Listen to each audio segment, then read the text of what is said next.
नेपाललाई आज फेरि एउटा हट ब्रेकिङ मोमेन्ट रहेको छ। नेपाल भर्सेस इङ्ल्यान्डमा नेपालले इङ्ल्यान्डसँग जम्मा 4 रनले हार बेहोर्न पुगेको छ।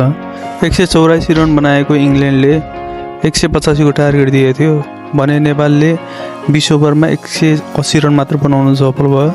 इङ्ल्यान्डको तर्फबाट ज्याकब विथेलले 35 मा 55 रन, ह्यारी ब्रुकले 32 मा 53 रन, विल ज्याकले 18 मा 39 रन हानेका थिए।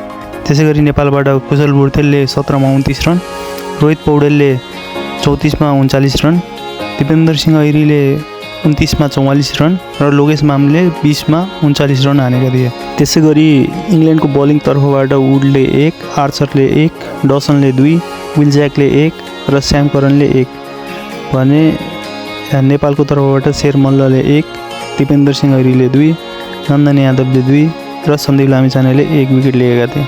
पहिलेको वर्ल्ड कपमा साउथ अफ्रिकासँग 1 रनले हार्नु र यो वर्ल्ड कपमा इङ्ल्यान्डसँग 4 रनले हार्नु। तपाईहरूलाई आजको गेममा चाहिँ के कुरामा चुक भयो जस्तो लाग्छ, के कुराले गर्दाखेरि नेपालले हार बेहोर्न पुग्यो जस्तो लाग्छ? पर्सनली मलाई सोध्नुहुन्छ भनेपछि मैले चाहिँ रोहित कुमार पौडेलले अलिकति फास्ट खेल्न सक्थे, उनीले चाहिँ अलिकति स्लो खेले कि जस्तो लाग्छ। तपाईहरूलाई के लाग्छ कृपया कमेन्ट गर्नुहोला।